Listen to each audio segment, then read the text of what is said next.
ان کی لبوں سے رواں ہے گفتگو کا فوارغ، مسلسل بول رہی ہیں، بے تکان بول رہی ہیں، مسلسل تبادلہ خیال کر رہی ہیں، ان کو بالکل خیال نہیں ہے کہ وہ میز کے گرد بیٹھی ہیں اور باقی لوگ انتظار کر رہے ہیں کھانے کا۔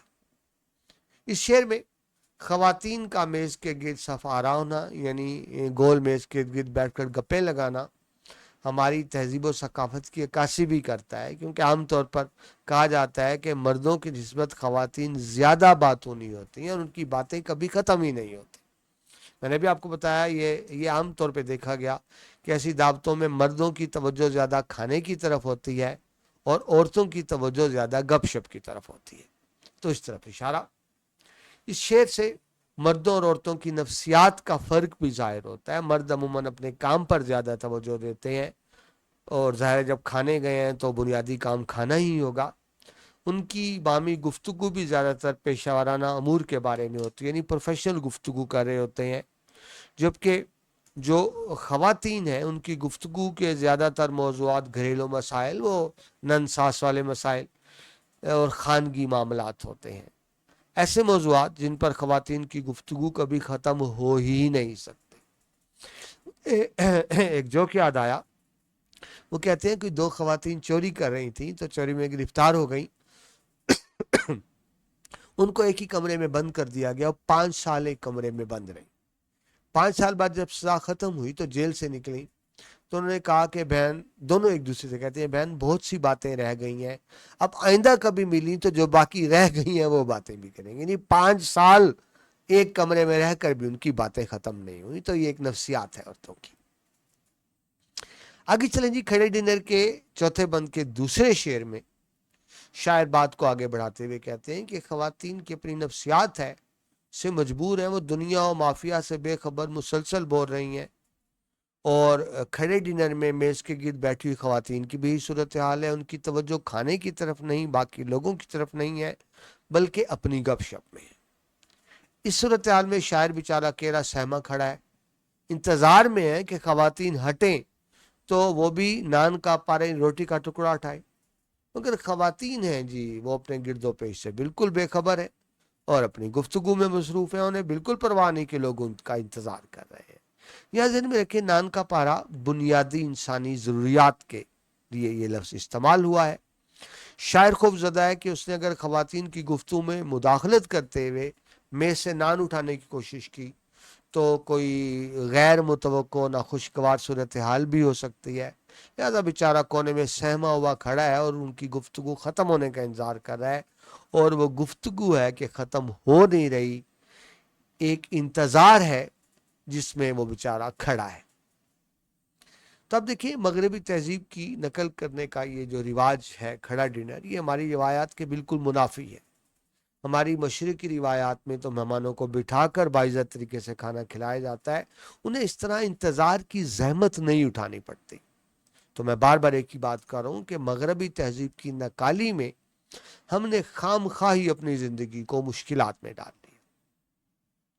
کھڑے ڈنر کے چوتھے بند کے تیسرے اور نظم کے آخری شعر کی طرف آئیں تو اس میں شاعر بیان کرتا ہے کہ مرغ یعنی چکن ہو سکتا ہے، چکن قورمہ ہو سکتا ہے، مرغ بریانی ہو سکتی ہے، ماہی یعنی مچھلی کے لذیذ کھانے صرف خوباں کے سامنے ہی پیش کیے جاتے ہیں۔ خوباں آپ کو بتایا، حسین لوگ یا وہاں پہ موجود وی آئی پی لوگ، یعنی معاشرے کا طاقتور طبقہ، ان کو خوباں کہا گیا۔ تو یہ مرغوں ماہی صرف انہی کو پیش کی جاتی ہے۔ اس شعر میں خوباں سے مراد، جس طرح بھی آپ کو بتایا، صرف حسین خوبصورت چہرے نہیں، بلکہ یہاں مراد معاشرے کے وہ بالا طبقات بھی ہیں جن کو ہم اشرافیہ اور امراء کہتے ہیں۔ ساری نعمتیں صرف انہی کو میسر ہے، اور یہ مرغ و ماہی صرف انہی کو ہی پیش کیے جاتے ہیں، یعنی نعمتیں ان کے لیے ہیں۔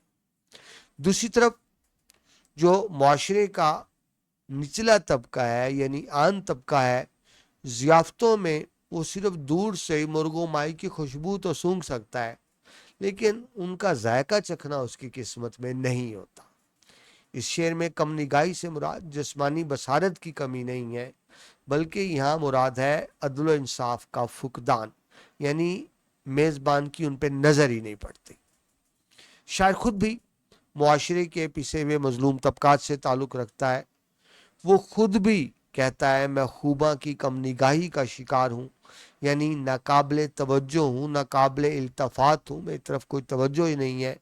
مرغ و ماہی اس کی دستر اوقات سے باہر ہے، وہ بھی صرف دور سے ہی ان کو دیکھ رہا ہے، خوشبو سونگھ رہا ہے جس سے اس کی بھوک اور اشتہا میں اضافہ ہو رہا ہے. یہاں شاعر بیان کرتا ہے کہ کھڑے ڈنر جیسی ضیافتوں میں سب کو ایک جیسا کھانا بھی نصیب نہیں ہوتا. خوباں یعنی جو معاشرے کے بالاتر طبقات ہیں یا جو حسین لوگ ہیں، ان کے سامنے تو مزیدار کھانے میز پر سجائے جاتے ہیں. عام لوگ خالی پلیٹیں لیے گھوم رہے ہیں، اپنے باری کا انتظار کر رہے ہیں یا پریڈ کر رہے ہیں. اور ہوتا یہ ہے کہ انہیں امیروں سے بچا کھچا کھانا ہی نصیب ہوتا ہے. تو آپ دیکھیں کہ اس طرح شاعر نے اس آخری شعر میں جو طبقاتی تفاوت کہتے ہیں فرق کو، امیر غریب کا فرق، اور اس کا اظہار آپ کو دعوتوں میں نظر آتا ہے کہ کسی کو بٹھا کر کھلایا جا رہا ہے اور بیچارہ کوئی خالی پلیٹیں لیے ادھر ادھر دوڑ رہا ہے. تو یہ طبقاتی تفاوت آپ دیکھیں گے. ظاہری معیار پرستی دیکھیں گے کہ سب کے ساتھ ایک جیسا معیار نہیں ہے، سماجی ناانصافی ہے، اس پہ گہرا طنز ہے. اس شعر میں مرغ و ماہی کی مثال کے ذریعے معاشرے میں موجود طبقات پر گہرا طبقاتی نظام پر، یعنی ڈسکریمنیشن ہے، سب برابر نہیں ہے، تو جو طبقاتی نظام ہے اس پر گہرا طنز ہے. یہ شعر معاشرے میں موجود ظاہری حسن پرستی، معاشرتی ناانصافی اور فکری پسماندگی کو بھی ظاہر کرتا ہے. ادبی صنعتوں کی طرف آئیں جی. تو گفتگو کا فوارہ یعنی مسلسل بولنا فوارے کی طرح، تو سند تشبیہ استعمال ہوئی. نان کا پارا یعنی روٹی کے ٹکڑے سے مراد چھوٹی بنیادی انسانی ضروریات ہیں جن کو نان کا پارا کہا گیا. مرغ و ماہی کا لفظ یہاں استعمال ہوا لذیذ کھانوں کی نشاندہی کے لیے. سند استارہ بھی اس کے اندر موجود ہے. استارہ یعنی بظاہر لفظ کچھ اور اصل مطلب کچھ اور. اسیر حلقہ خوباں سے مراد یہاں حسینوں کی قید لی گئی ہے. سند کنایا کا بھی استعمال ہے. جب شہید ستم ہائے کم نگاہی ایک کنایا ہے جو کم نظر آنے یا کم قدر کیے جانے، یعنی غریبوں کی طرف کوئی دیکھتا ہے نہیں، نگاہ ہی نہیں جاتی ان کی طرف، تو اس طرف اشارہ ہے. کنایا اشارتن. سند مبالغہ ہے. یا شہید کا لفظ درد اور دکھ کی کیفیت کو بڑھانے کے لیے استعمال، ظاہر کوئی شہید تو نہیں ہوا کھانے میں، مطلب درد کی انتہا کے لیے استعمال ہوا. سند ایام ہے. حلقہ خوباں سے مراد خوبصورت اور بالاتست طبقہ اشرافیہ یعنی اپر کلاس. آخر میں جی حوالے کے اشعار دیکھیں. ہر طرف دعوت نظارہ ہے، چشم حیراں کدھر کدھر دیکھے. کبھی ادھر بھاگ رہے ہیں ادھر بھاگ رہے ہیں. انسانی نفسیات ہے ایسی، پارٹیز میں انسان کوشش کرتا ہے، کچھ ڈشز سستی ہیں، کچھ مہنگی ہیں، کچھ کھانے زیادہ مزیدار ہیں، تو اس طرف لوگ زیادہ بھاگ رہے ہیں. تو اب یہ بھی کنفیوژن ہوتی ہے انسان کیا کھائے اور کیا نہ کھائے، کیا کھائے اور کیا چھوڑے. تو عجیب افراتفری کا ماحول ہوتا ہے، کیونکہ اگر آپ نے انتظار کیا تو ڈشز خالی ہو جائیں گی، دوسرے لوگ لے جائیں گے، تو اب سمجھ نہیں آتی پلیٹ میں پہلے کیا ڈالیں اور کتنا ڈالیں. اس طرف اشارہ. چشم حیراں کدھر کدھر دیکھے. اور شعر دیکھیے مزاح کے انداز میں. روٹھے ہوئے معدے کو، سٹومک جس میں ہم کھانا سٹور کرتے ہیں پیٹ میں، روٹھے ہوئے معدے کو منانا ہی پڑے گا، دنیا میں ہم آئے ہیں تو کھانا ہی پڑے گا. مجبوری بھی تو ہے نا. لیکن ہم اس لیے نہیں کھاتے کہ پیٹ بڑھے، ہم ہرس بہت زیادہ کرتے ہیں، اوور ایٹنگ، کھانے کو ضائع کرنا، وہ بھی ہوتا ہے. اور مزاحیہ شعر دیکھیں. اللہ کرے نہ ختم ہو رغبت کے رات دن. تزمیم کا یہ بھی شعر ہے مزاحیہ. اللہ کرے نہ ختم ہو رغبت کے رات دن، بیٹھے رہیں تصور کھانا کیے. فراز کی غزل ہے نا، تصور جانا کیے ہوئے، تو اس کو مزاح میں کہا گیا. اقبال عظیم کا شعر دیکھیں. وہ کہتے ہیں اپنی مٹی پہ چلنے کا سلیقہ سیکھو، سنگ مرمر پہ چلو گے تو پھسل جاؤ گے. یعنی مغربی تہذیب کی نقالی کرتے ہوئے ہم نے جو کھڑے ڈنر کی رواج اپنایا، اس میں صرف خجالت ہے. بہتر ہے ہم اپنی تہذیب کی طرف اپنائیں،